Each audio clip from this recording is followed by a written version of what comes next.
Halo semuanya, balik lagi dengan saya teman-teman ya di Trader ID. Seperti biasa hari ini kita akan membahas IHSG dan 6 saham. Berhubung udah 2 hari juga saya nggak buat video ya di YouTube saya. Nah, sebelum kita lanjut ke pembahasan, disclaimer on dulu ya, karena video ini bukanlah ajakan untuk membeli maupun menjual suatu saham tertentu. Ini murni adalah analisa saya pribadi. Jadi silakan untuk dianalisa ulang kembali, karena nanti untuk keuntungan maupun kerugian itu kembali ke resiko masing-masing. Oke, terakhir kali saya bahas IHSG kalau nggak salah 24 Juni 2022 ya, hari Jumat lalu. Dimana view saya waktu itu adalah indeks masih ada kecenderungan untuk turun karena belum adanya sentimen yang begitu positif ya. Kalaupun naik itu biasa bonus. Ternyata 3 kali terakhir indeks merah, dan kebetulan juga saya nggak ada buat video. Nah, dan yang menarik adalah beberapa saham yang kita bahas minggu lalu seperti konstruksi, kemudian ayam-ayaman, dan customer goods itu masih sustain di saat indeks itu udah minus 1% lebih lah ya. 3 kali terakhir itu udah hampir 2% lah minusnya. Nah, yang menarik adalah saham-saham itu masih sustain teman-teman ya, masih sustain.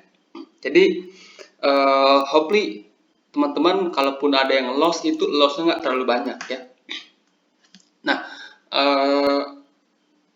hari ini foreign flow atau foreign sell yang keluar dari IHSG itu mencapai 1 triliun lebih, dan foreign sell itu masih masif di saham big caps, saham blue chip, kemudian di sektor-sektor seperti coal dan nickel.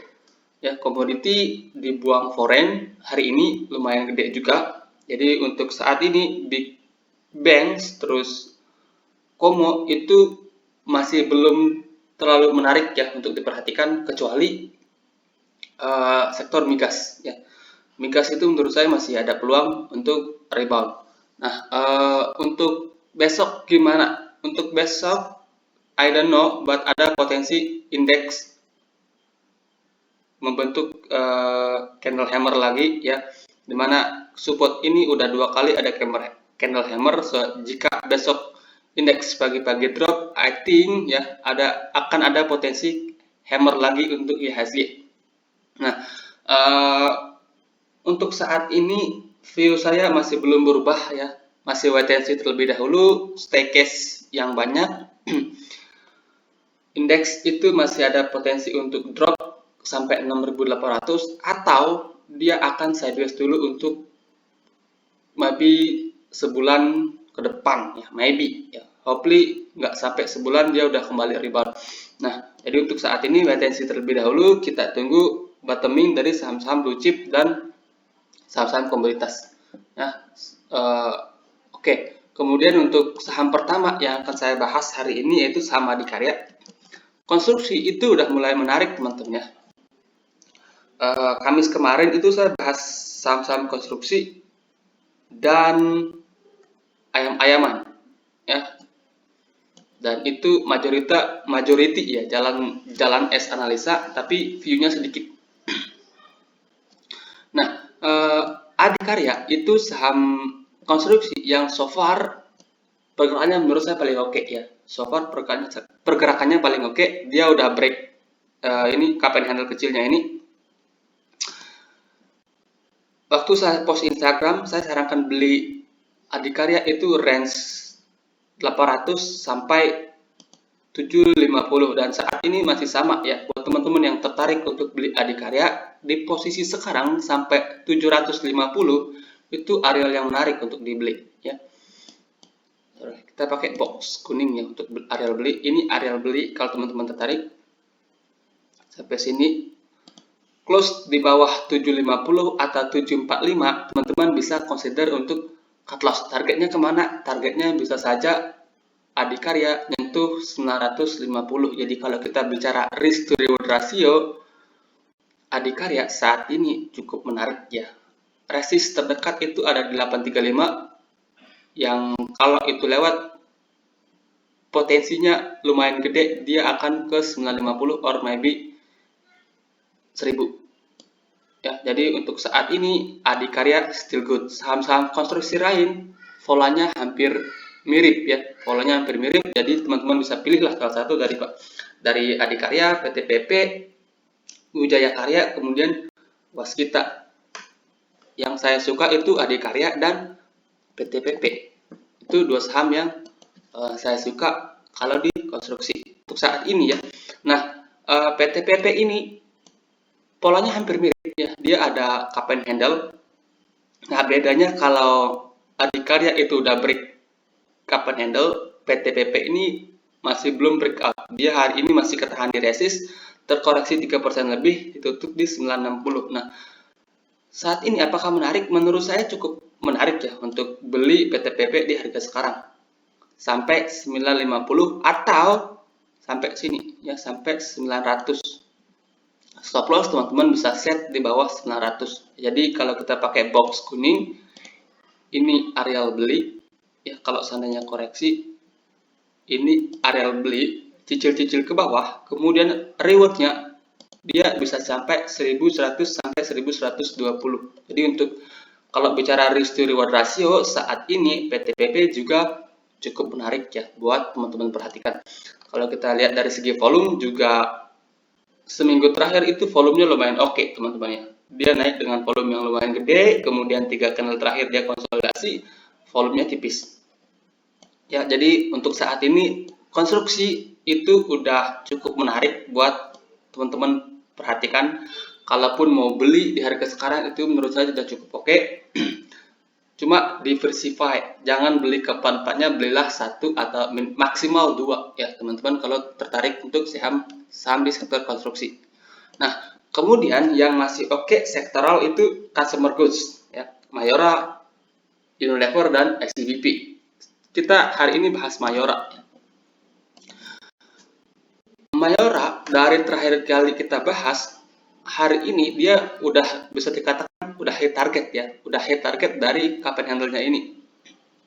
Jadi untuk saat ini resist terdekat untuk Mayora itu di 2200, dan kalau itu lewat maka confirm Mayora bisa dikatakan reversal ya. Nah, untuk saat ini kalau teman-teman tertarik untuk beli Mayora, support minor terdekat ada di 2000. Sekaligus ini MA 200. Ini support di range 2000 sampai 1950. Itu supportnya. Nah, jadi kalau seandainya dia koreksi ke situ, maka areal itu menarik untuk koleksi Mayora. Kalau dibeli di harga sekarang, menurut saya itu udah cukup beresiko ya. Kenapa? Pertama, resistnya udah dekat 2200, kemudian supportnya sekarang udah jauh. Ya, jadi kalau teman-teman mau beli di harga sekarang itu risk to reward ratio udah nggak oke. Nah, kalau teman-teman mau kalau teman-teman mau maksa beli di harga sekarang, strateginya adalah beli tipis-tipis, mungkin slot-slot lah ya, slot-slot, kemudian nanti gebuk di bawah di sekitaran harga 2000 sampai 1950-an ya. Under 1950 bisa consider untuk cut loss. Jadi so far Mayora menurut saya masih oke, masih menarik buat teman-teman perhatikan. Kalau favorit saya di customer goods ya untuk saat ini Mayora, Unilever sama SCBP, itu aja, tiga itu aja ya untuk kalau teman-teman tertarik untuk pindahin dana ke sektor consumer goods. Oke. Nah, so ini untuk Mayora, kalau seandainya dia koreksi sampai sini, belilah di sini. Kalau seandainya dia nggak koreksi, bisa manfaatkan buy on breakout, tapi tipis aja ya. Maksudnya dananya diatur, karena kalau posisi marketnya seperti ini, buy on breakout itu nggak disarankan ya, karena sering terjadi yang namanya false break ya. Oke, itu untuk Mayora so far still oke. Yang udah punya jangan lupa set trailing stop. Kemudian berikutnya adalah Cepin. Cepin itu juga masih oke ya. Hari ini dia ketahan di resisten di 6000. Ya. target dari double bottomnya itu sendiri hari ini udah kecapai di 6.000. Sayangnya di sini dia nggak koreksi dulu langsung naik ya. Jadi maybe ada teman-teman yang nggak dapat di Cepin. Nah, saat ini kalau teman-teman tertarik untuk Cepin, tunggu dia di sekitaran sini teman-teman, di sekitaran 5.000. Oke, kita pakai box kuning ya, di sekitaran 5.700 sampai 5.600 itu udah menarik ya untuk koleksi Cepin. Jadi kalau seandainya dia koreksi ke sini, areal ini bisa dimanfaatkan sebagai areal beli untuk Cepin. Dengan next target Cepin bisa capai ini. Ini areal supply yaitu di 6.500. Jadi kalau seandainya koreksi, belilah di sini. Kalau seandainya dia langsung break, ya nggak usah diikuti. Kalaupun ada yang memaksa buy and breakout, dana atau porsinya diatur ya, jangan terlalu gede. Jangan di posisi market seperti ini, jangan buy and breakout dengan dana gede ya. Oke, so itu untuk Cepin. So far Cepin juga menurut saya pribadi masih oke. Kalau kita perhatikan dari segi volume dia naik, juga volumenya cukup oke teman-teman. Jadi Cepin masih menarik. Cepin akan jelek kalau dia jebol dari 5.400 ya. Oke, itu untuk Cepin. Kemudian ada DRMA. DRMA kalau nggak salah ya, 3 atau 4 hari yang lalu sempat saya post saham ini di Instagram saya ya, dan terakhir kali saya bahas di YouTube kalau nggak salah di areal ini. Waktu itu saya potensinya seperti ini juga ya, gambar saya waktu itu seperti ini juga, inverted head and shoulders dengan support di 550 sampai ya, dia agak offside sedikit sih, cuma 1 tick aja teman-teman ya. So DRMA juga potensinya menarik ya. Hari ini dia valid breakout dari inverted head and shoulders-nya, volumenya juga oke. Jadi kalau seandainya dia koreksi ke sini itu menarik ya.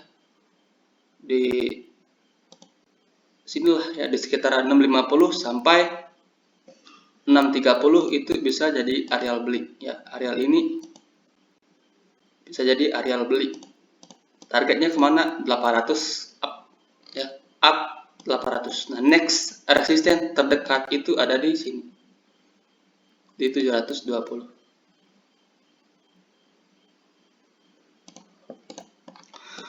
So jadi untuk strategi saat ini gimana?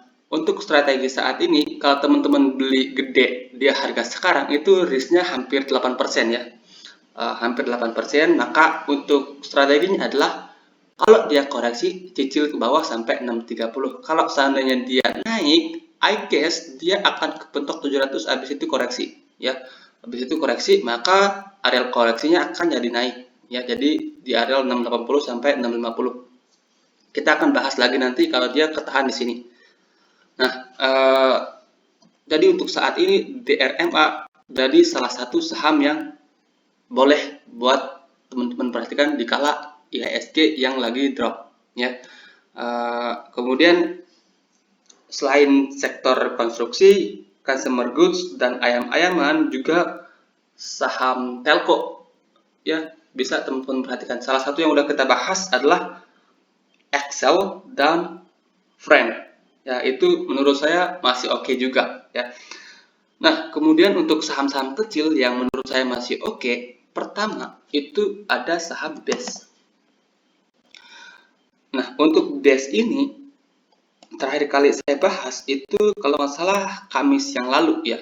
Kamis yang lalu waktu itu saya sarankan beli BES di harga 125 ke bawah sampai 120, dan so far di sini dia nyentuh areal beli ya. Di sini dia nyentuh areal beli, jadi buat teman-teman yang udah dapat saat ini BES itu dalam kondisi profit. Ya, walaupun profitnya masih dikit, so far BES menurut saya masih oke. Dia konsol ya, dia masih range konsol, volumenya tipis. Jadi kalau seandainya dia koreksi lagi, Jadi areal 125 sampai 120 itu bisa teman-teman manfaatkan sebagai areal beli di saham BES. Menurut saya sih BES ini ada potensi yang cukup besar ke 140 ya. Karena dia baru saja break dari cup and handle dan volume dia break juga dengan volume yang bisa dibilang lumayan oke ya, walaupun ada ekor yang lumayan panjang di atas.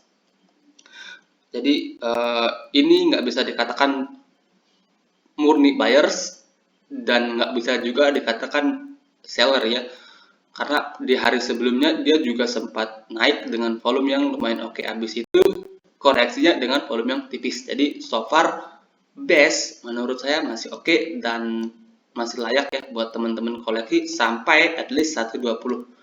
Stop loss teman-teman bisa pasang di bawah MA 200, yaitu di bawah 117 ya. Oke, itu untuk saham BES menurut saya masih oke juga buat yang mau swing cicil ke bawah. Kemudian ada saham Bumi Resources atau saham Bumi ini menurut saya juga masih cukup menarik ya. Masih cukup menarik. Terakhir kali saya bahas Bumi itu kalau nggak salah 3 atau 4 hari yang lalu juga ya. Nah, dimana waktu itu saya sarankan beli Bumi di range 65 cicil ke bawah sampai 61 dengan stop loss di bawah 60. Nah, so far itu valid ya. 60 itu valid menjadi support yang cukup kuat. Yang dimana 60 itu merupakan areal awal dia break dari ascending triangle-nya, dimana pertama kali kita rekomendasikan beli di sini teman-teman ya. Nah, saat ini Bumi itu menurut saya masih oke. Kalau kita perhatikan dari segi volume dia turun konsolidasi itu bisa dibilang volumenya nggak terlalu gede ya, nggak terlalu gede. Dan kalau kita katakan kecil, Bumi ini looks like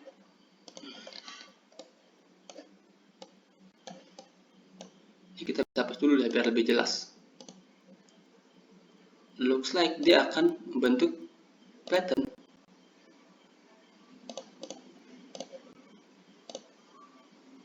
flag ya. Ini bullish flag, potensi kebentuk, dan once dia break 68-nya lagi, maka potensi Bumi kembali ke areal 73 or maybe lewat dari 73. So far Bumi itu menarik. Range belinya masih sama di 65 ke bawah, itu bisa cicil-cicil dia. Dari sini ke bawah sampai 61 itu bisa cicil-cicil untuk Bumi.